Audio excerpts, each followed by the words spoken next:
कृष्ण चैतन्य देवं श्री राधा कृष्ण बोध सह गण ललिता श्री विशाखान्वितांश हे कृष्ण करुणा सिंधु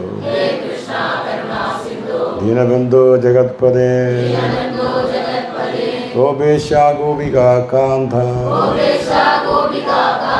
राधा कांदा नमोस्तुते तप्त कांचन गौरांगी राधे वृंदावनेश्वरी वृषभानुसुते देवी प्रणमामि हरिप्रिये वाञ्छाकल्पतरुभ्यश्च कृपा सिन्धुभ्यः च पतितानां पावनेभ्यो वैष्णवेभ्यो नमो नमः। जय श्री कृष्ण चैतन्य प्रभु नित्यानंद श्री अद्वैत गदाधर श्रीवासादि गौरभक्तवृंद हरे कृष्ण कृष्ण कृष्ण हरे हरे हरे राम राम राम हरे हरे मुखं करोति वाचालं अंगुं लङ्घयते गिरिं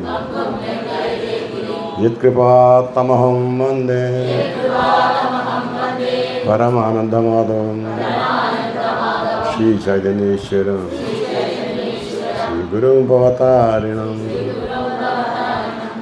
ॐ नमो भगवते वासुदेवाय ॐ नमो भगवते वासुदेवाय ॐ नमो भगवते वासुदेवाय। किं पुनर्ब्राह्मणा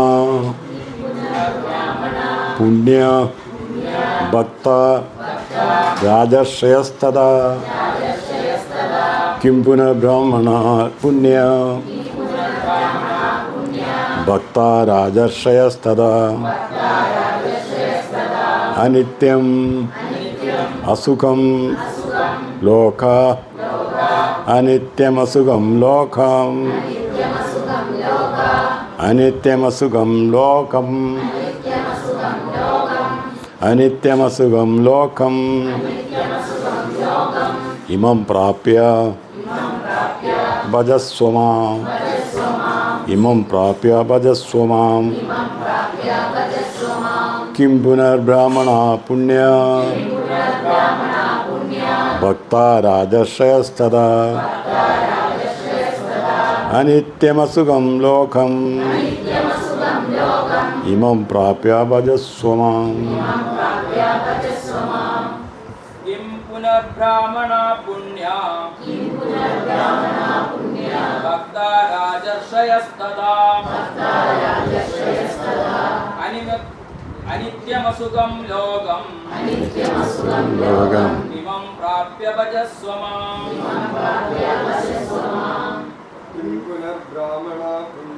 किं पुनर्ब्राह्मणा पुण्या भक्ता राजर्षयस्तदा अनित्यमसुखं लोकम् इमं प्राप्य भजस्व माम्। किं पुनर्ब्राह्मणा पुण्या भक्ता राजर्षयस्तदा अनित्यमसुखं लोकम् इमं प्राप्य भजस्व माम्। किं पुनर्ब्राह्मणा पुण्या भक्ता राजर्षयस्तदा अनित्यमसुखं लोकम् इमं प्राप्य भजस्व माम्। किं पुनर्ब्राह्मणा पुण्या भक्ता राजर्षयस्तदा अनित्यमसुखं लोकम् इमं प्राप्य भजस्व माम्। പുണ്യവാന്മാരും ഭക്തന്മാരുമായ ബ്രാഹ്മണരെയും തഥാ അതുപോലെ രാജർഷികളെയും കുറിച്ച് പുനഃക്കിം പിന്നെ എന്ത് പറയാനാണ് അനിത്യവും ക്ഷണികവും അസുഖവുമായ ഇമം ലോകം ഈ ലോകത്തെ പ്രാപിച്ചിട്ട് മാം എന്നെ ഭജസ്വ പ്രേമപൂർവം ഭജിക്കുക.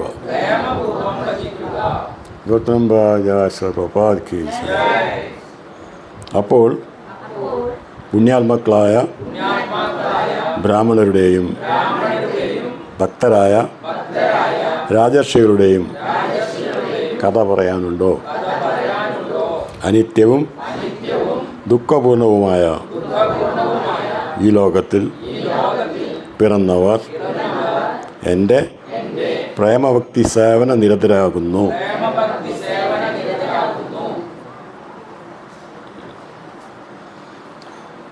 കിം പുനർബ്രാഹ്മണ പുണ്യഭക്ത കിം പുനർബ്രാഹ്മണ, അതായത് പിന്നെന്താ പറയാനുള്ളതെന്ന്. അവർ അവസാനിച്ച സ്ഥലത്തും വീണ്ടും തുടങ്ങുകയാണ്. വേറെ സ്ഥലത്ത് അവസാനിച്ചു കഴിഞ്ഞ ശ്ലോകത്തിൽ. അതിൻ്റെ കണ്ടിന്യൂഷൻ അത്. കഴിഞ്ഞ ശ്ലോകത്തിൽ എന്താ പറയുന്നത്?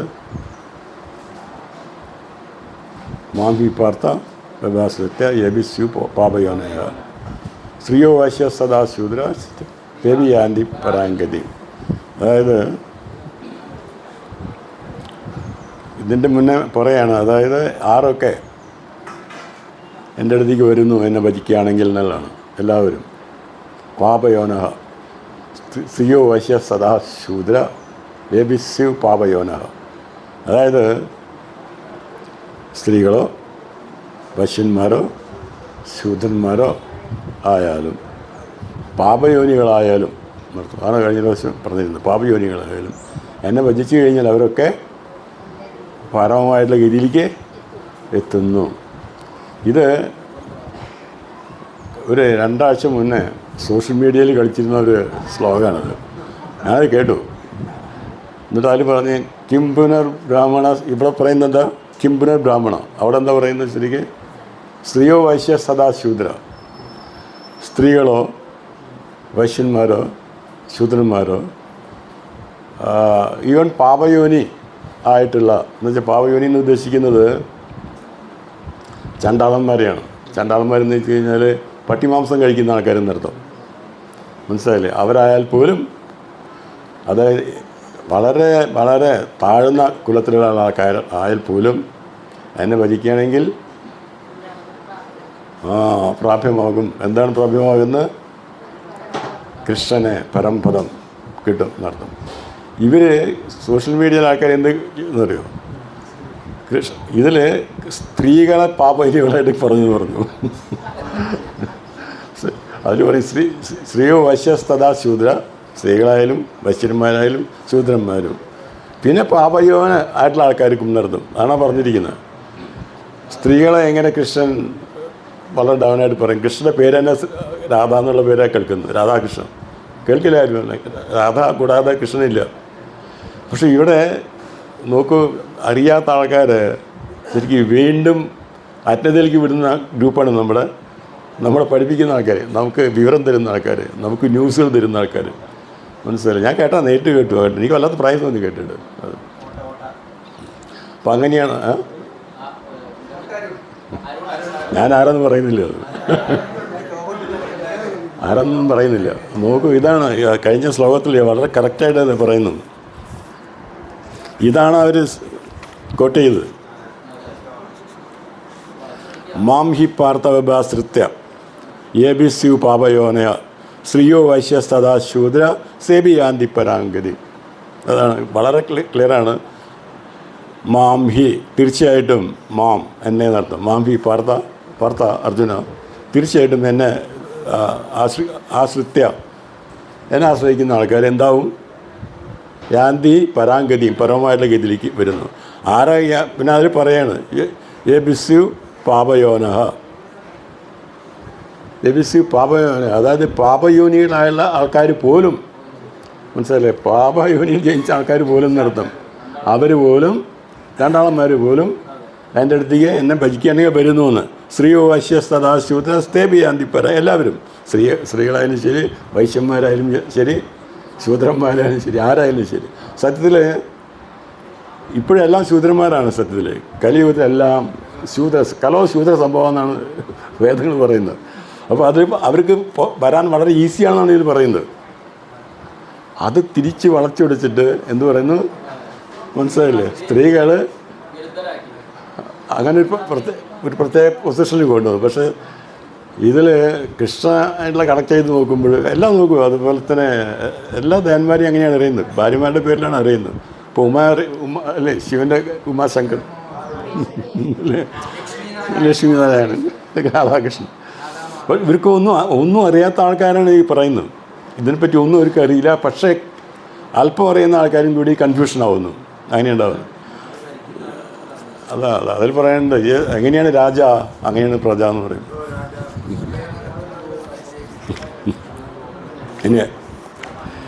ഇനി അതുകൊണ്ടാണ് പറയുന്നത്. പിന്നെ ബ്രാഹ്മണന്മാരുടെ കാര്യം പറയാണ്ടോ എന്നുള്ളത്. ഇതാണ് ഇവിടുന്ന് സ്റ്റാർട്ട് ചെയ്യുന്നത്. ഇപ്പോഴും അവിടെ പറഞ്ഞതിൻ്റെ ശേഷം അതാണ്. അപ്പോൾ പിന്നെ പറയാനുണ്ടോ എന്നാണ്. ആരുടെ കാര്യം? ബാക്കിയില്ല, ചണ്ടാളന്മാർ വരെ വരുന്നു, ആരും കുഴപ്പമില്ലാണ്ട്. പിന്നെ കിംപുനർ ബ്രാഹ്മണ പുണ്യഭക്ത, അതായത് പുണ്യവാന്മാരും അതുപോലെ തന്നെ ബ്രാഹ്മണന്മാരുമായിട്ടുള്ള ആൾക്കാർ. ബ്രാഹ്മണൻ എന്ന് വെച്ചാൽ എന്താ ഉദ്ദേശിക്കുന്നത്? ബ്രഹ്മജാനതി അല്ലേ, അതായത് ബ്രഹ്മം അറിയുന്ന ആൾക്കാരെന്നർത്ഥം. അതാണ് ബ്രാഹ്മണന്മാർ. അതുകൊണ്ട് ജനിച്ച കുലത്തിൻ്റെ പേരല്ല പറയുന്നത്. നമ്മുടെ ഈ സോഷ്യൽ ഇതിൽ നമ്മൾ പറയുമ്പോൾ ബ്രാഹ്മണൻ എന്ന് വെച്ച് കഴിഞ്ഞാൽ എന്താണ്? ബ്രഹ്മജ്ഞാനി, മനസ്സിലായില്ലേ, ബ്രഹ്മജ്ഞാനിയാണ്. ബ്രഹ്മജ്ഞാനി വെച്ചാൽ ഇവിടെ ബ്രഹ്മം എന്താണെന്ന് ആൾക്കാർക്ക് അറിയില്ല. ഇപ്പം എന്ത് ബ്രഹ്മജ്ഞാനിയാണ്? പിന്നെ ബ്രഹ്മം തന്നെ എന്താണെന്ന് അറിയുന്നില്ല. അങ്ങനെയാണത്. ഇല്ല, അത് നമ്മുടെ പ്രഭുപാദ് വളരെ ക്ലിയറായിട്ട് പറയുന്നുണ്ട്.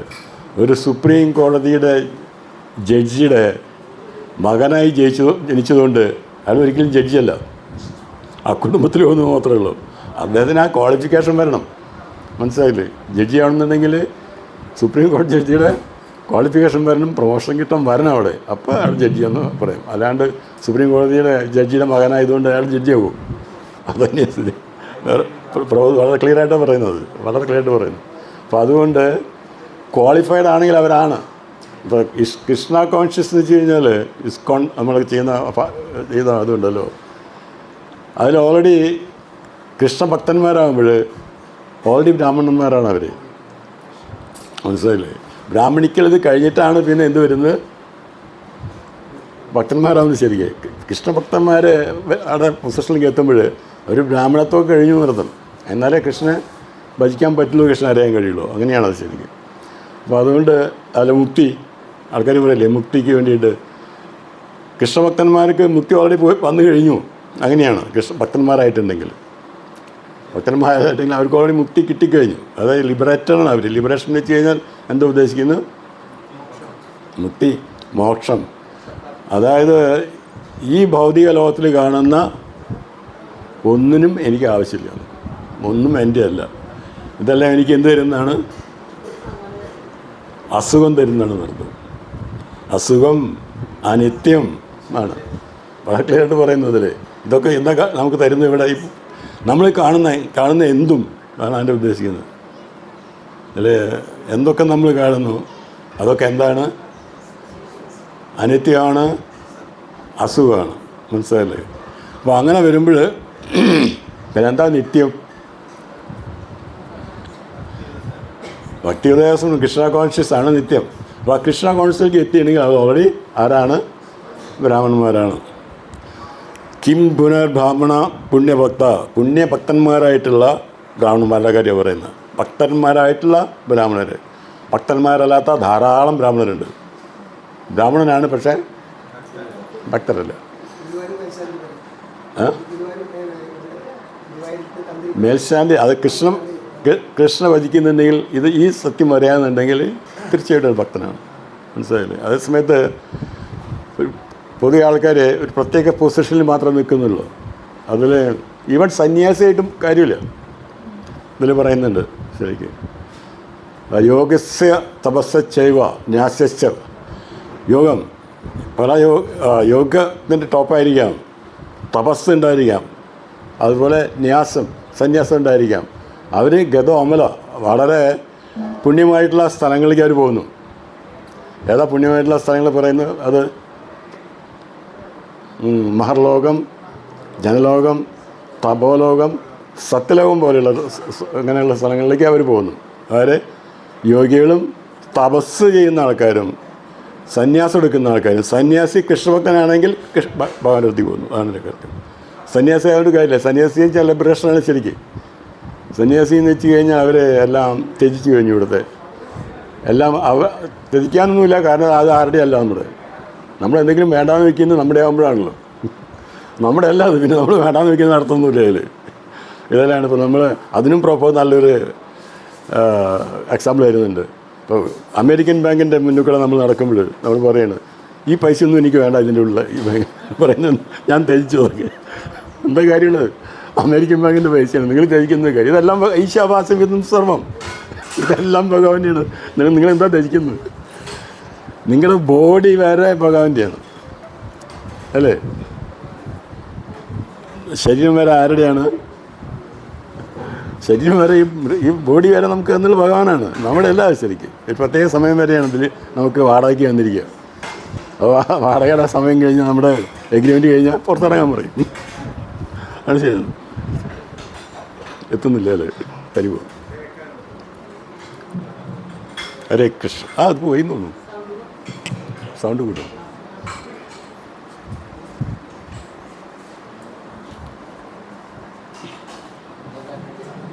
ഹരേ കൃഷ്ണ.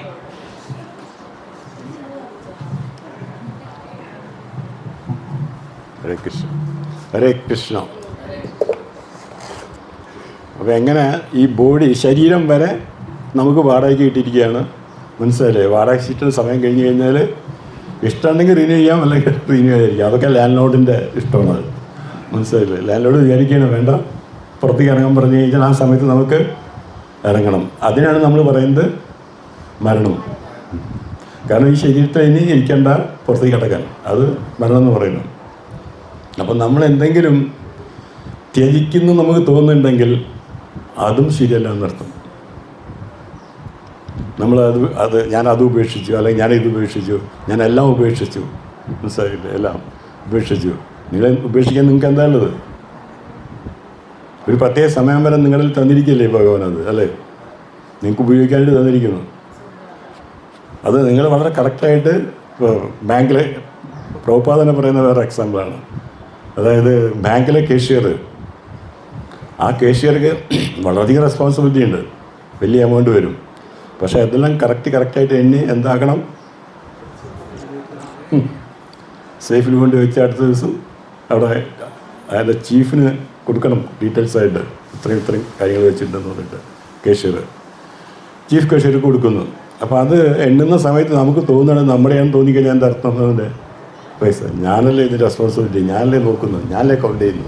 അപ്പോൾ എൻ്റെയാണെന്ന് വിചാരിച്ചു കഴിഞ്ഞാലോ കള്ളന്മാരാണ്. അതുപോലെ തന്നെയാണ് നമ്മുടെ സ്ഥിതി. എന്തെങ്കിലും നമ്മുടെ അടുത്ത് ഉള്ളത് നമ്മുടെയാണെന്ന് നമ്മൾ വിചാരിക്കുകയാണെങ്കിൽ നമ്മളെന്താണ്? ഇത് കൃഷ്ണൻ്റെയാണെന്ന് വിചാരിക്കുകയാണെങ്കിലോ ഇത് കൃഷ്ണൻ തന്നിരിക്കുകയാണ്, നമ്മുടെ ജോലിയാണ് ഇതൊക്കെ യൂസ് ചെയ്തിട്ട് കറക്റ്റായിട്ട് പോകുക എന്നുള്ളത്. മനസ്സിലാക്കി കഴിഞ്ഞാൽ അവർ കൃഷ്ണ കോൺഷ്യലാണ്. അല്ലാത്ത എൻ്റെയാണെന്ന് തോന്നുകയാണെങ്കിൽ തന്നെ എന്തായി? ഫോൾസ് ഈഗോ പ്രവർത്തിച്ചു. അതാണ് ഈ എല്ലാവരും വിചാരിക്കുന്നു ഫോൾസ് ഈഗോ വെച്ചാൽ അഹംഭാവം. എനിക്ക് അഹംഭാവമൊന്നുമില്ല. അഹംഭാവമൊന്നുമില്ല. മറ്റെന്തൊക്കെ ഉണ്ട് അതൊക്കെ എൻ്റെയാണെന്നുള്ള ഭാവം തോന്നുമ്പോൾ അതെന്താണ്? അഹംഭാവം. ഞാൻ, എനിക്ക്, എൻ്റെ എന്നുള്ളതാണ് അഹംഭാവം. പൊതുവെ ആൾക്കാർ വിചാരിക്കുന്നുണ്ടല്ലേ അവൻ എന്തൊരു അഹംഭാവമാണെന്ന് പറയും. ആ അഹംഭാവമല്ല ഭാവം. അഹംഭാവം എന്ന് വെച്ച് കഴിഞ്ഞാൽ അത് പൊതുവെ ആൾക്കാർ വിചാരിക്കുന്നത് ഒരു പ്രത്യേക തരത്തിലുള്ള ഒന്നിനും സമ്മതിക്കാത്ത അങ്ങനെ ഒരു പ്രത്യേകതയുള്ള അഹംഭാവ്യാന്ന് പറയില്ല പൊതുവെ ആൾക്കാർക്കറിയില്ല എന്താണ് അഹംഭാവം എന്നുള്ളത്. അഹം എന്നുള്ളത് ഞാൻ. ഈ ഞാൻ എന്താണെന്ന് ശരിക്കും അറിയുകയാണെങ്കിൽ എന്തായി? പിന്നെ യാതൊരു പ്രയാസമില്ല, ഒന്നും എൻ്റെ ഒന്നുമില്ല. കാരണം ഞാൻ തന്നെ ഇല്ല. അതാണ് എൻ്റെ കാര്യം. ഇവിടെയുള്ള എന്ത് കണക്ട് ചെയ്യുന്നതും നമ്മുടെ ശരീരമായിട്ടാണ് അല്ലേ? ഇവിടെ എന്ത് വേണമെങ്കിലും നോക്കുകയുള്ളൂ, എല്ലാം ഇവിടെ കണക്ട് ചെയ്യുന്നത് നമ്മളെല്ലാം നമ്മുടെ ശരീരമായിട്ടാണ്. ആ ശരീരം തന്നെ എന്താണ്? ഭഗവാൻ എന്താ പറയുന്നത്? നീ ഈ ശരീരമല്ല എന്ന് പറയുന്നു അല്ലേ? നീ ആത്മാവാണെന്ന് ഭഗവാൻ പറയുന്നു. നമ്മൾ കണക്ട് ചെയ്യുമ്പോഴും ആത്മാവായിട്ടാണോ? അല്ല, ശരീരമായിട്ട് കണക്ട് ചെയ്യുമ്പോഴാണ് നമുക്ക് പല ആൾക്കാരായിട്ടുള്ള ബന്ധങ്ങളും പല കാര്യങ്ങളൊക്കെ എല്ലാം വരുന്നത്. അപ്പോൾ ഇവിടെ ഈ ബ്രാഹ്മണത്വം എന്ന് വെച്ച് കഴിഞ്ഞാൽ ആ ബ്രാഹ്മണൻ ശരിക്കും അറിഞ്ഞിരിക്കണം ആരാണ് ഞാൻ ബ്രഹ്മമാണ്, ഞാൻ പരംബ്രഹ്മൻ്റെ ഒരു അംശം മാത്രമാണ്. ഇത് അറിഞ്ഞു കഴിഞ്ഞാൽ ബ്രഹ്മം മനസ്സിലാക്കിയിട്ട് മാത്രം കാര്യമില്ല. അത്രയും വരെ അറിഞ്ഞു കഴിഞ്ഞാലും ഒരു സത്യലോകം വരെ വരിപ്പുള്ളൂ. അറിഞ്ഞു, എല്ലാം മനസ്സിലാക്കി, പക്ഷെ വീണ്ടും അത് പ്രവർത്തിക്കുമ്പോഴാണ് മനസ്സിലായില്ലേ. ഞാൻ ബ്രഹ്മമാണെന്ന് മനസ്സിലാക്കി കഴിഞ്ഞാൽ ഞാൻ പരംബ്രഹ്മത്തിൻ്റെ പാട്ടാണെന്ന് അറിഞ്ഞു കഴിഞ്ഞാൽ എനിക്ക് വേറെ ആരുമില്ല. എൻ്റെ കണക്ഷൻ ആരായിട്ടാണ്? ഭഗവാനായിട്ട് മാത്രം. ആ ഭഗവാനെ സെർവ് ചെയ്യലാണ് എൻ്റെ ഡ്യൂട്ടി. അതാണ് എൻ്റെ ഡ്യൂട്ടി. പക്ഷെ നമുക്കിവിടെ പല ഡ്യൂട്ടികളുണ്ട് ഇല്ലേ? ഡ്യൂട്ടി കണക്ട് ചെയ്തത് എങ്ങനെയാണ്? ബ്രഹ്മമായിട്ടാണോ കണക്ട് ചെയ്യുന്ന ഡ്യൂട്ടി? അല്ല, അതാ ഞാൻ പറഞ്ഞു വരുന്നത്. അതായത് നമ്മളിവിടെ കാണുന്ന ഡ്യൂട്ടികളെല്ലാം ദേഹമായിട്ടുള്ളതാണ്. ആ ദേഹം എന്താ?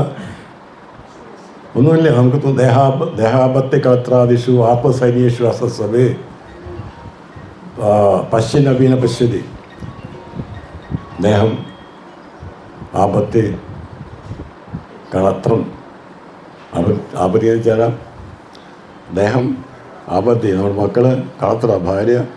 ആത്മസൈന്യേഷു അസസ്വി. നമ്മൾ ഈ കാണുന്ന എല്ലാവരും നമ്മളെ പല സമയത്തും പലതരത്തിലും സഹായിക്കുമെന്ന് നമുക്ക് തോന്നുകയാണ്. നമ്മുടെ സൈന്യങ്ങളാണെന്നൊക്കെ തോന്നുന്നു. ഇതെല്ലാം അത് കാണുന്നുണ്ട്. പക്ഷേ പശ്യനവീന പശ്യതി, എല്ലാം കാണുന്നുണ്ട് എല്ലാവർക്കും. ആരും ആരുടെ സൈന്യമായിട്ട് നിൽക്കുന്നില്ല എന്നുള്ളത് മനസ്സിലായില്ലേ? നേരത്തെ പറഞ്ഞ പോലെ ഈ ബോഡിയുടെ ലാൻഡ് ലോഡ് പുറത്തേക്ക് കയറാൻ പറയുന്ന സമയത്ത് വരാൻ മാത്രമുള്ള ഈ കണക്ഷനുള്ളൂ. ഇത് കഴിഞ്ഞാൽ ആ കണക്ഷൻ ഇല്ല എന്നർത്ഥം. പിന്നെ എല്ലാം നമുക്ക് വേറെ കണക്ഷനാണ് വരിക, വേറെ ബന്ധുക്കൾ വരും വീണ്ടും. മനസ്സിലായി? അതാണ് പുനരപ്പി ജനനം പുനരപ്പി മരണം എന്ന് പറയുന്നത്. ഇനിവേ അപ്പോൾ അതായത് ലാസ്റ്റ് ലോകത്തിൽ പറഞ്ഞു വെച്ചു അവരൊക്കെ ബ്രാഹ്മണരും അതുപോലെ തന്നെ പുണ്യഭക്ത സ്ത്രീകളും വൈശ്യ സദാ ശൂദ്ര സ്ഥേബിയാന്തി പരാൻപതി എന്ന് പറഞ്ഞു. പിന്നെ ഇവരുടെ കാര്യം പറയാൻ തോന്നുന്നു ആണ് ഈ പറയുന്നത്. മനസ്സിലായില്ലേ? അതത്ര പറഞ്ഞു. അപ്പോൾ പുണ്യാത്മാക്കളായ ബ്രാഹ്മണരും ഭക്തന്മാർ രാജർഷികളും നമ്മൾ പറഞ്ഞാൽ മനസ്സിലായി എന്താണെന്നുള്ളത്. ഋഷികളാണ് അവർ. രാജാക്കന്മാരായ ഋഷികളെന്ന് നടത്തും. ഇപ്പോൾ നമ്മുടെ പരീക്ഷിത് മഹാരാജ് രാജർഷിയാണ് ശരിക്കും. ജനകൻ, ഈവൻ നമ്മുടെ യുധിഷ്ഠിർ മഹാരാജൊക്കെ എല്ലാവരും എങ്ങനെയായിരുന്നു?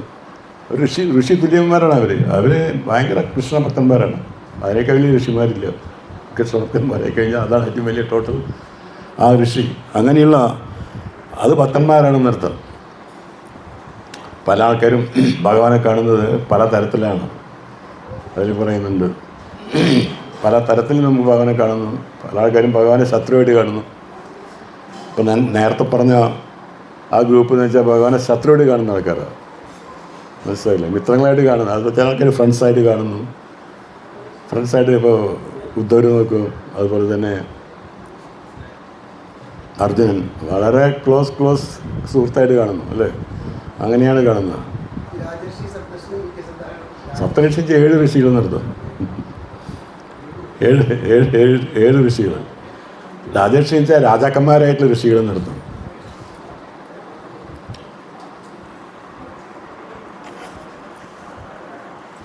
ക്വസ്റ്റ്യൻ ഏറ്റവും ലാസ്റ്റിലുണ്ട് ഇടയ്ക്ക്.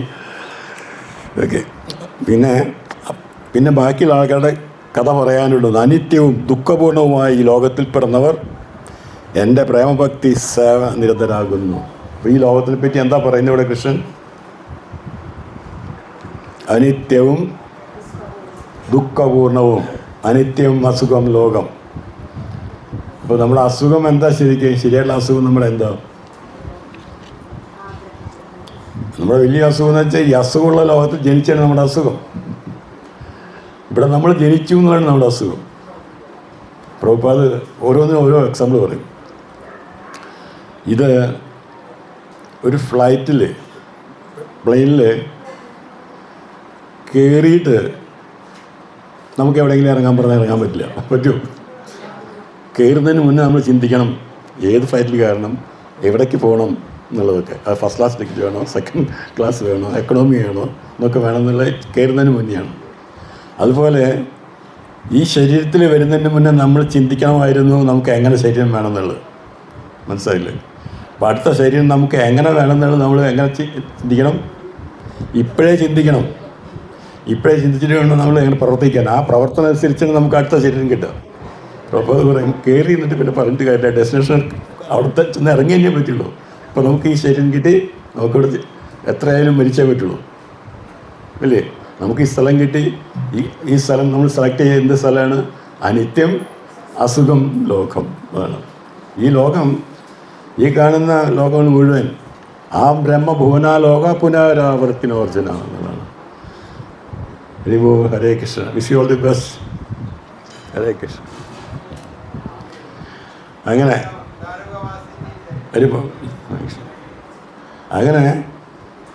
അതായത് ഈ ലോകം മുതൽ ആ ബ്രഹ്മഭുവന ലോക പുനരാവർത്തി എന്ന് വെച്ചാൽ എന്താർത്ഥം? മരിക്കുന്നു ജനിക്കുന്നു എന്നർത്ഥം. അതാണ് പുനരാവർത്തി.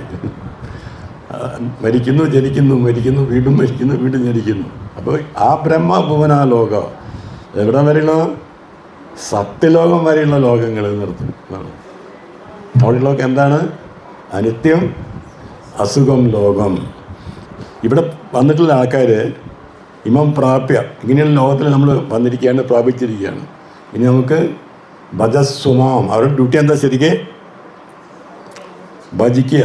ഭജസ്വ മാം, ഭഗവാനെ. വളരെ ക്ലിയറായിട്ട് മനസ്സിലാക്കി പോയിക്കോളൂ. ഓരോ ശ്ലോകം വളരെ ഈസിയായി പഠിക്കാൻ നോക്കുക, മനസ്സിലാക്കാൻ. കിം എന്ന് വെച്ച് കഴിഞ്ഞാൽ എന്ത് എന്നാണ്? കിം പുനർ, വീണ്ടും പിന്നെ എന്താ പറയേണ്ടത്? കിം പുനർ ബ്രാഹ്മണ പുണ്യഭക്ത രാജർഷയ. വീണ്ടും എന്താ ഇനി പറയാനുള്ളത്? ബ്രാഹ്മണന്മാരും അതുപോലെ തന്നെ പുണ്യഭക്തരായിട്ടുള്ള രാജർഷികളെ കുറിച്ച് എന്താ പറയാനുള്ളത്? കിം പുനർ ബ്രാഹ്മണ പുണ്യഭക്ത രാജർഷയ. അനിത്യം അസുഖം ലോകം. ഈ അനിത്യമായിട്ടുള്ള അസുഖമായിട്ടുള്ള ലോകത്തിൽ എന്തുണ്ടായി? പ്രാപ്യ, നമ്മൾ ഓൾറെഡി പ്രാപിച്ചിരിക്കുകയാണ്, വന്നിരിക്കുകയാണ്. അപ്പോൾ പ്രാപ്യ, പക്ഷേ ഭജസ്വമാം, ഭജിക്കും മാം. അപ്പോൾ എന്താ ഉണ്ടാവുന്നത്? തീർച്ചയായിട്ടും മാം ഏറ്റി. മനസ്സിലായില്ലേ? ഈ ദുഃഖത്തിൻ്റെ ലോകത്തിൽ വരുന്നില്ല. മാം ഏറ്റി കൃഷ്ണടുത്തേക്ക് വരുന്നു. കൃഷ്ണടുത്തേക്ക് വന്ന് എന്താ ഉണ്ടാവുന്നത്? തിരിച്ച് യദ്ഗത്വാന നിവർത്തന്റെ തദ്ധാമ പരമം മമ. അതാണ് യദ്ഗത്വ. എവിടെ വന്നാലാണോ തിരിച്ചു വരണ്ടാത്തത്, ആ ധാമമാണ് എന്ത്? തദ്ധാമ പരമം ആണ്. പരമം അതാണ് സുപ്രീമായിട്ടുള്ളത്. ആ ലോകത്തിലാണ് നമുക്ക്, അവിടേക്കാണ് നമുക്ക് തിരിച്ചു പോകേണ്ടതെന്ന് അർത്ഥം. അതാണ്. അപ്പോൾ അവിടെ എന്താ? ഭജസ്വമ. എങ്ങനെയാണ് അവിടേക്ക് ചെല്ലുന്നത്? ഭഗവാനെ ഭജിക്കുമ്പോൾ അങ്ങനെയാണ്. ഭക്തിയോഗേന മദ്ഗതി ഭഗവാൻ പറയുന്നുണ്ട്. അതായത് നേരത്തെ ഞാൻ പറഞ്ഞില്ലേ, സന്യാസം, അതുപോലെ യോഗി, മനസ്സിലായില്ലേ? യോഗി, തപസ്, അതുപോലെ തപസ് ചെയ്യുന്ന ആൾക്കാർ, യോഗശ്ച, അതുപോലെ തപസ്സൈവ ന്യാസശ്ച ഗതോമല. അവരൊക്കെ എന്താണ്? അമലമായിട്ടുള്ള വളരെ നല്ല സ്ഥലമായിട്ടുള്ള സ്ഥലങ്ങളിലേക്ക് പോകുന്നു. എവിടേക്ക് വയ്ക്കുക? മഹാ ജന സത്യ തപ, അങ്ങനെ തപോ സത്യ, ഇവിടേക്ക് 4 ലോകങ്ങളിലേക്ക് പോകുന്നു. പക്ഷേ ഭക്തി യോഗേന മദ്ഗതി എന്ന് അവിടെ പറയുന്നുണ്ട്. ഒരുപാട് സ്ഥലങ്ങൾ പറയുന്നുണ്ടത്. ഭക്തിയോഗം കൊണ്ട് എന്തുണ്ടാവുന്നു? മദ്ഗതിയിലേക്ക് വരുന്നു. മദ്ഗതി എന്ന് വെച്ചാൽ ഗതി എന്താ? ഭഗവത് സാമ്രാജ്യം. ഗതി അവിടേക്ക്. മദ്ഗതി എന്ന് വെച്ചാൽ ഭഗവാൻ അവിടേക്ക് ചെല്ലുന്നു. ഭൗതിക ലോകത്തിൽ മനുഷ്യർ പല വർഗങ്ങളിൽപ്പെട്ടവരാണ്. എന്നാൽ ആർക്കും ഇതൊരു സുഖമുള്ള സ്ഥലമായി അനുഭവപ്പെടുന്നില്ല. മനസ്സിലായില്ലേ? ഇവിടെ മനുഷ്യരുണ്ട്, പല വർഗങ്ങളുണ്ടെന്ന് അർത്ഥം. മനുഷ്യരല്ലേ? എത്ര മനുഷ്യന്മാരെത്രയാണ്? ചതുർ ലക്ഷാണി മാനവാന്ന് പറയുന്നത്. 4 ലക്ഷത്തരത്തിലുള്ള ആൾക്കാരുണ്ട് ഇവിടെ. മനുഷ്യന്മാർ തന്നെ എത്രയാണ്? 4 ലക്ഷം. മനസ്സിലായില്ലേ? അതാണ് പറയുന്നത്, പല വർഗങ്ങളിൽപ്പെട്ടവരാണ്. എന്നാൽ ആർക്കും ഇതൊരു സുഖമുള്ള സ്ഥലമായി അനുഭവപ്പെടുന്നില്ല. അല്ല, നമുക്ക് സുഖമായിട്ട് തോന്നുന്നില്ലേ ഇവിടെ? ഇല്ലേ? നമുക്ക് സുഖമുണ്ടോ ഇവിടെ? ഇല്ല. സുഖമില്ല ഇവിടെ? നമ്മൾ സുഖത്തിന് ശ്രമിക്കുന്നത് കിട്ടുന്നില്ല എന്നർത്ഥം. അനിത്യം അസുഖം ലോകം ഇത് നശ്വരമാണ്, ദുഃഖപൂർണവുമാണ്. അതാണ് കാര്യം. ഇവിടെ ഇതെന്താണ്? നശ്വരമാണെന്ന് വെച്ച് കഴിഞ്ഞാൽ നശിക്കുന്നതാണ് അല്ലേ? പിന്നെ എന്താണ്? ദുഃഖപൂർണവുമാണ്. ദുഃഖപൂർണവുമാണ്. ബുദ്ധിയുള്ള ഒരാൾക്കും ഇഷ്ടവസതിയല്ല എന്നാണ്. അപ്പോൾ ഇവിടെ ഇഷ്ടപ്പെടുന്ന ആൾക്കാർ ആരാണ്? ബുദ്ധിയില്ലാത്ത ആൾക്കാർ അല്ലേ? ബുദ്ധിയുള്ള ആൾക്കാർക്ക് ഇവിടെ ഇഷ്ടം തോന്നും. ബുദ്ധിയുള്ള ആൾക്കാർ എന്താ ചെയ്യുക? കൃഷ്ണനെ വലിച്ചിട്ട് പെട്ടെന്ന് വിടുമ്പോൾ പോകാൻ നോക്കും. അതാണ് വേണ്ടത്. നമുക്ക് ഇത് വേണ്ട. ഈ സ്റ്റോപ്പ് നമ്മുടെ അല്ല എന്ന് പറയില്ലേ? അത് നമുക്ക് ഇറങ്ങാനുള്ള സ്റ്റോപ്പല്ല എന്ന് പറയും. സത്യത്തിൽ ഇതെന്ന് വെച്ചാൽ ഒരു ട്രാൻസിറ്റ് പാസഞ്ചറുടെയാണ്. നമ്മളൊരു പാസഞ്ചറാണ്, പക്ഷേ ട്രാൻസിറ്റായിട്ട് ഇവിടെ ഇറങ്ങിയിരിക്കാത്ത ആൾക്കാരാണ്. പക്ഷേ ഡെസ്റ്റിനേഷൻ വരെ നമ്മുടെ മനസ്സിലായില്ലേ? അടുത്ത ഫ്ലൈറ്റ് വരുമ്പോൾ എനിക്ക് പോകണം. നമുക്ക് കയറി ഡെസ്റ്റിനേഷൻ ഇവിടെ. ഇപ്പം ഞാൻ ഒരിക്കൽ ദുബൈയിൽ നിന്ന് വരുന്ന സമയത്ത് നാട്ടിലേക്ക് മായ മസ്കറ്റ് വന്നു. മായ മസ്കറ്റിൽ വന്നപ്പോൾ മസ്കറ്റിലെ എയർപോർട്ടോ അല്ലെങ്കിൽ അവിടെ സിനിമ കാണാൻ എനിക്ക് വലിയ ഇഷ്ടമൊന്നുമില്ല. കാരണം വെച്ചാൽ എനിക്കെന്താ അതിൻ്റെ ഡെസ്റ്റിനേഷൻ പോകണം. അതാണ്. അങ്ങനെ ഡെസ്റ്റിനേഷൻ മനസ്സിലാക്കിയുള്ള ആൾക്കാർക്ക് പ്രശ്നം ഉണ്ടായിരിക്കില്ല. അല്ലാത്ത ആൾക്കാർക്ക് ഇവിടെ എന്തായിരിക്കും? സുഖമാണ് അല്ലേ? പറയും ഷൂട്ട് ചെയ്തിട്ട് വെടി കൊണ്ടിട്ട് മരിച്ചുകൊണ്ടിരിക്കുകയാണ്. അപ്പോൾ ഹവായും ഫൈൻ. അപ്പോഴും പറയുന്നതാണ് ഫൈൻ. അതാണ്. എന്താണ് ഫൈൻ എന്ന് എനിക്ക് അറിയില്ല ശരിക്കും. ആർക്കും കാണുന്നതൊക്കെയാണ് ഫൈൻ. അങ്ങനെയാണ്. അപ്പോൾ ഇവിടെ വളരെ നശ്വരമായിട്ടുള്ള വളരെ പ്രയാസങ്ങൾ ഉണ്ടാക്കുന്ന ദുഃഖമുള്ള ഈ ലോകത്തിൽ നമുക്ക് ജീവിക്കാൻ ഇഷ്ടപ്പെടില്ല. ആരും ഇഷ്ടപ്പെടില്ല? ബുദ്ധിയുള്ള ആൾക്കാർ. അപ്പോൾ അത് വളരെ കറക്റ്റായിട്ട് പറയുന്നുണ്ട്. ബുദ്ധിയുള്ള ആൾക്കാർ ഇവിടെ ഭഗവാൻ ഇപ്പം പറയുന്നു ഇവിടെ പറയുന്നുണ്ട് നശ്വരാണ്, അതുപോലെ തന്നെ അനിത്യമാണ്, വളരെയധികം അസുഖമാണെന്നൊക്കെ ഇവിടെ പറയുന്നു. വേറെ സ്ഥലത്ത് ദുഃഖം തന്നെ പറയുന്നുണ്ട്. കഴിഞ്ഞ ചാപ്റ്ററിലുണ്ടായിരുന്നു അത്, 8ാമത്തെ ചാപ്റ്ററിൽ. മാമഭൂത്യാത്ത് കൗന്തായ ദുഃഖാലയം ശാശ്വതം ന ആപ്നുവന്തി മഹാത്മാന സംസിദ്ധിയും പരമാഗതി. പരമമായിട്ട് ഇതിലേക്ക് പോകുന്നു. ആരാണ്? മാമുപേത്യ പുനർജന്മ നൈത്തി. അതാണ് കാര്യം. ഈ ദുഃഖാലയം അശാശ്വതമായിട്ടുള്ള ഈ സ്ഥലത്ത്, ദുഃഖാലയമായിട്ടുള്ള ഈ സ്ഥലത്ത് പിന്നെ ജനിക്കേണ്ടി വരുന്നില്ല എന്നുള്ളതാണ്. അതാണ് അതിൻ്റെ കാര്യം. അതിനുള്ള കാര്യം ഇവിടെ പറയുന്നത് ഭജസ്വ മാം. ഈ നശ്വരവും ദുഃഖപൂർണവുമാണെന്ന് ഭഗവാൻ തന്നെ പ്രഖ്യാപിക്കുന്നു. ചില തത്വജ്ഞാനികൾ, വിശേഷിച്ച് മായാവാദികൾ പറയുന്നത് ഈ ലോകം മിഥ്യ മാത്രമാണെന്നാണ്. വളരെയധികം ആൾക്കാർ, മായാവാദി സന്യാസിമാർ, ഞാൻ നേരത്തെ പറഞ്ഞ ഇതിന്ന് ലിബറേറ്റ് ആയിട്ടുള്ള ആൾക്കാർ, ഭൗതിക ലോകത്ത് ലിബറേഷൻ, ഭൗതികമായിട്ട് ഒന്നും ഇഷ്ടമില്ലാത്ത ആൾക്കാരെന്ന് അർത്ഥം. അവർ പറഞ്ഞത് ഇത് മിഥ്യയാണ്. മിഥ്യയാണെന്ന് വെച്ച് കഴിഞ്ഞാൽ ഇതിൽ വളരെ കറക്റ്റായിട്ട് വിമർശിക്കുന്നുണ്ട് പ്രഭുപാദ്. അതായത് മിഥ്യയല്ല, പക്ഷേ ഇതെന്താണ്? ക്ഷണികമാണെന്ന് പറഞ്ഞു. ക്ഷണികമാണ്. ഇതില്ലാത്തതല്ല, ഇതുള്ള തന്നെയാണ്. മനസ്സിലായല്ലോ? ക്ഷണിക മാത്രമാണെന്നർത്ഥം. നശ്വരമാണെന്ന് മാത്രമേ ഉള്ളൂ, മിഥ്യയല്ല. ഈ ലോകം മിഥ്യ മാത്രമാണെന്നാണ് അവർക്ക്. ഈ ലോകം മായ അത്ര, ഇത് മായയാണ്, മിഥ്യയാണെന്ന് അങ്ങനെയാണ് പറയുന്നത്. മായ എന്ന് വെച്ച് കഴിഞ്ഞാൽ എന്താ അർത്ഥം? മായ എന്ന് വെച്ച് കഴിഞ്ഞാൽ മായ എന്നല്ല ശരിക്കും, ഒറിജിനൽ തന്നെയാണ്. മായ എന്ന് വെച്ച് കഴിഞ്ഞാൽ എന്തോ ഒന്നും ഇല്ലാത്തത്, അതിനാണ് മായ എന്ന് പറയുന്നത്. ഇല്ലാത്തത് ഉള്ളതായിട്ട് തോന്നുന്നതാണ് മായ എന്ന് പറയുന്നത്. എക്സാമ്പിൾ പറയുന്നുണ്ട്. ഇപ്പോൾ രാത്രി നമ്മൾ നടക്കുന്ന സമയത്ത് മുഴുവൻ കാണാൻ പറ്റില്ല. എന്തെങ്കിലും കയറി കണ്ടാൽ നമ്മൾ ശരിക്കും പാമ്പാണെന്ന്. അത് മായയാണ്. കാരണം അത് എന്താണ്? അത് കയറാണ്. പക്ഷെ ഒറിജിനൽ പാമ്പുണ്ട്, അതുകൊണ്ടാണ് നമുക്കത് തോന്നിയത്. മനസ്സിലായില്ലേ? അതാണ് എൻ്റെ കാര്യം. നമുക്ക് തോന്നാൻ കാരണം ഒറിജിനൽ പാമ്പുണ്ട്. അപ്പോൾ അത് ഒരിക്കലും ഇതുപോലെ പറയുന്ന പോലെ ഇവിടെ ക്ഷണികമായിട്ടുള്ളതുണ്ട്. പക്ഷേ എന്താണ്? അനശ്വരമായിട്ടുള്ള സ്ഥലമുണ്ട്. അനശ്വരമായുള്ള സ്ഥലം ഏതാണ്? കൃഷ്ണൻ്റെ സ്ഥലം. നശ്വരമാണ് ഇത് മാത്രമേ ഉള്ളൂ. അല്ലാതെ ഇത് ഇല്ലാതെ വരുന്നില്ല. മായയല്ല അത്. എന്താണ്? ക്ഷണികം, ടെമ്പററിയാണെന്ന് മാത്രം. ജീസസ് പറയുന്ന ഇതുണ്ട്. അതായത് ഇതൊരു ടെമ്പററി സ്ഥലമാണ്, ഒരു ബ്രിഡ്ജ് മാത്രമാണ് നിങ്ങൾക്കിത്, ബ്രിഡ്ജ്. പക്ഷെ ഇവർക്കൊന്നും അറിയില്ല സത്യത്തിൽ. പൊതു ആൾക്കാർക്ക് അറിയില്ല. ഇതൊരു ബ്രിഡ്ജാണ്. ബ്രിഡ്ജിൻ്റെ മുകളിൽ വീട് വയ്ക്കാൻ നോക്കരുതെന്ന്. ബ്രിഡ്ജ് എന്തിനുള്ളതാണ്? അപ്പുറത്തേക്ക് കടക്കാനാണ്. ഈ ഭാഗത്തുനിന്ന് അപ്പുറത്തെ ഭാഗത്തേക്ക് കടക്കാനുള്ളതാണ്. മനസ്സിലായില്ല? അതാണ് ബ്രിഡ്ജ്. പക്ഷേ അതിൻ്റെ മീതെ വീട് വെച്ചാലോ നടക്കാനും പറ്റില്ല, ഞങ്ങൾക്ക് പോകാൻ പറ്റില്ല. ബ്രിഡ്ജിൻ്റെ മീതിയാണ് വീട് വയ്ക്കുന്നത്. അപ്പോൾ അതിൻ്റെ അർത്ഥം എന്താ? എല്ലാവരും വീട് വയ്ക്കുന്ന എവിടെയാണ്? ഇവിടെ സ്ഥിരമാക്കാൻ നോക്കുന്ന ആൾക്കാരെ സ്ഥിരം ആക്കുന്ന എവിടെയാണ്? ബ്രിഡ്ജിൻ്റെ മുകളിലുള്ള നിർത്തും. ഇത് പോകാനുള്ള സ്ഥലമാണ്, കടന്നു പോകാനുള്ള സ്ഥലമാണ്. അങ്ങനെയാണ്. ഈ പ്രപഞ്ചം മിഥ്യയല്ല എന്ന് നമുക്ക് ഭഗവത്ഗീതയിൽ നിന്ന് മനസ്സിലാക്കാം. ഇത് മായയല്ല, ക്ഷണികമാണ്. ക്ഷണികമെന്നതും മിഥ്യ എന്നതും ഒന്നല്ല, വ്യത്യസ്തങ്ങളാണ്. ഈ ലോകം ക്ഷണികമാണ്, മറ്റൊരു ലോകമുണ്ട് ശാശ്വതമായിട്ട്. ഇത് ദുഃഖപൂർണ്ണമെങ്കിൽ അത് ശാശ്വതവും ആനന്ദവുമുള്ളതാണ്. മനസ്സിലായില്ലേ? ഇത് ദുഃഖപൂർണ്ണമാണ്, അതെന്താണ്? ആനന്ദപൂർണ്ണമാണ് അല്ലേ? ഇവിടെ അതുകൊണ്ട് എന്താണ് പറഞ്ഞാൽ മറ്റൊരു വശം എന്ന് വെച്ച് കഴിഞ്ഞാൽ, നമ്മൾ എന്തുമാത്രം സുഖത്തിന് വേണ്ടി ശ്രമിച്ചാലും സുഖം കിട്ടില്ല എന്നർത്ഥം. ആണ് എൻ്റെ അർത്ഥം. വേറൊന്നുമില്ല. ഇല്ലാത്തൊരു കാര്യമാണ് നമ്മൾ അന്വേഷിക്കുന്നത്. നമുക്ക് പൊതുവെ ആൾക്കാർ നമ്മൾ ചിന്തിക്കും നമുക്ക് പിന്നെ ശരിയാവും, പിന്നെ ജീവിതകാലം മുഴുവൻ ശരിയായിട്ടുണ്ടായിരിക്കില്ല. ജീവിതം മുഴുവൻ കഴിയുന്നതുവരെ നമ്മൾ വിചാരിച്ച കാര്യങ്ങൾ ശരിയായിട്ടില്ല. അതിൻ്റെ അർത്ഥം എന്താ? നമ്മൾ നോക്കുന്ന ശരി ഇവിടെ ഇല്ല എന്നർത്ഥം. അതിൻ്റെ കാര്യം എന്താണ്? ശരിയായുള്ള എന്താണ്? കൃഷ്ണ കോൺഷ്യസ്, കൃഷ്ണാവബോധം. അതൊന്ന് മാത്രമാണ് എന്ത് റൈറ്റ്. ബാക്കിയെല്ലാം കൃഷ്ണാവബോധത്തിനുള്ള വഴിയും ഇത് മാത്രമാണ് കറക്റ്റ്. ബാക്കിയെല്ലാം ഇല്ലാത്തതാണെന്നർത്ഥം ആണ്.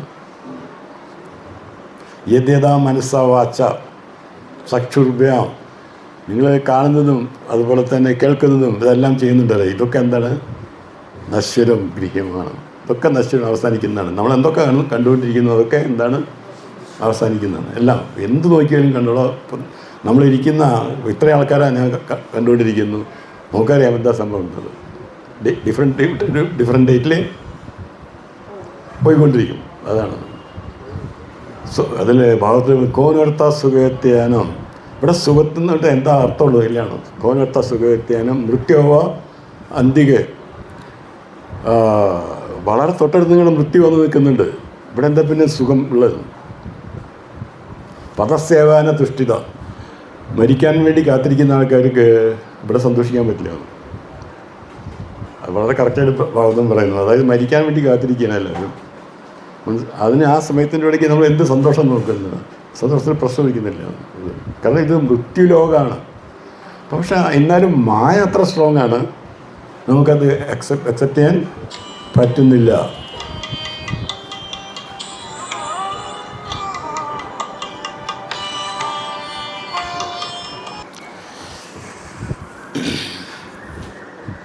ഇത് ദുഃഖപൂർണ്ണമെങ്കിൽ അത് ശാശ്വതവും ആനന്ദമയവുമാണ്.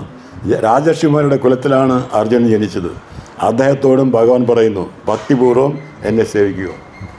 മനസ്സിലായില്ലേ? ഇത് സാധാരണ ഭക്തിയില്ലാത്ത ആൾക്കാരോട് മാത്രമല്ല, രാജഋഷികളുടെ കുലത്തിൽ ജനിച്ച അർജുനോടാണ് പറയുന്നത്, ഭജസ്വമാം.